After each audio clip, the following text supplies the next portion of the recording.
it. Yes. What's that one thing which, no matter how much of it you have, is still not enough? I guess it's, Pocket money. And I'm sure you're all nodding your head as well, right? well, there's no denying the fact that pocket money is never enough, and it's also the bane of our existence. So let's see how sometimes we may get into this situation and check out how we can deal with it. Ailan, can you borrow me 10 ringgit? No.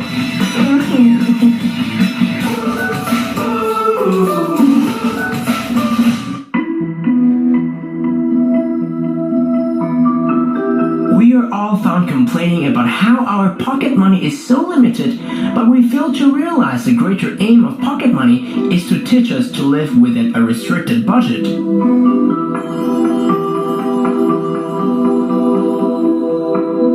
The most important thing in life is to learn how to make a budget and save, and it not only makes one's life easier, but it also teaches a person to become more responsible. However, even if we understand it, the problem persists. Avoiding pocket money problems is indeed very hard, but definitely not impossible. Here is a step-by-step guide to overcome pocket money issues. Pocket money. A lot of us have difficulty managing our pocket money. Well, think about it. Even adults have difficulty managing their monthly money. How do we handle this situation? I've thought about it for many years. When was the best time, or rather the time when I have the most available money for me to spend how I wish? And then I realized the answer. I had more money, or rather more available money when I was in primary school than I had as an adult. How could that be possible?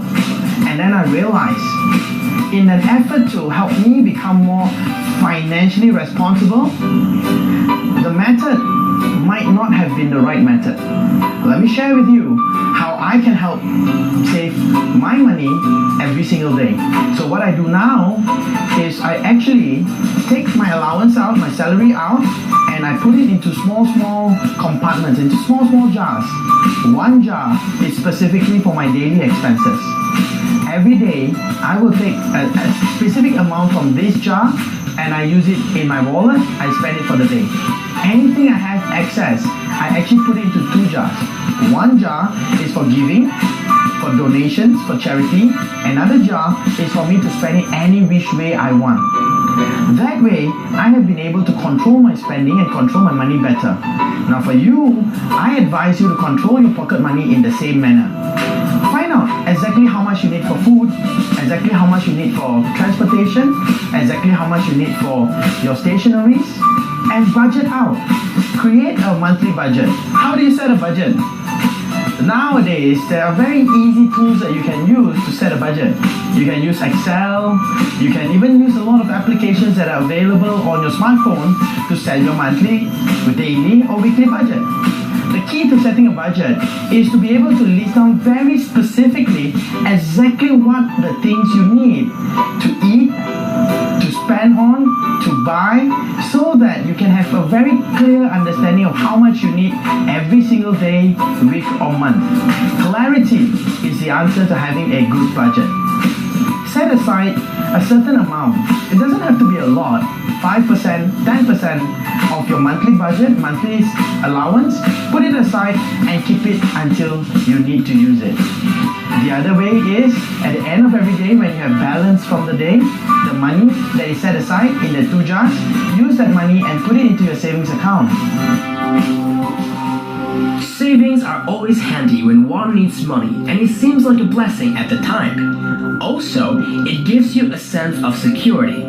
Those who learn how to save from an early age will never have financial issues later on in life, regardless of how much their income may be.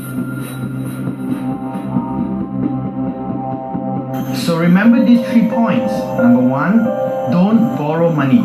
Never borrow from your friends or from strangers or from people that might be dangerous to you. Never borrow money unnecessarily.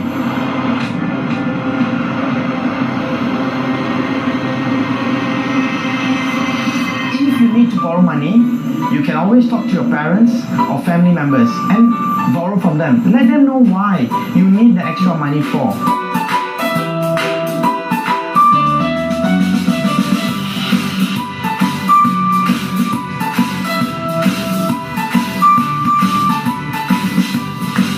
But always remember, pay them back.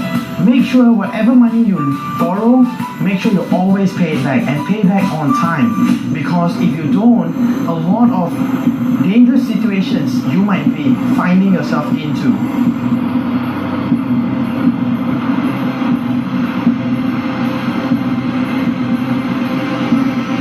Second point is this. Always trim all the unnecessary costs away. You don't need the extra toy or the app or the in-game purchases. Trim it away. Don't need them. If you don't have extra funds for them, extra money for them, don't buy them. You don't need the extra clothes or extra accessories. Just do what is necessary for you to have a comfortable, enjoyable life. Number 3, you can always make extra money by working in part-time or freelancing. Offer your services to do some chores for your friends, families or neighbors, or you can always work in a cafe or restaurant. In fact, today, you can actually provide freelance services on the internet and do some work like typing, data entry for people on the internet and make money from that. Remember these 3 points. Number 1, don't borrow money. Number 2, trim all your unnecessary expenses.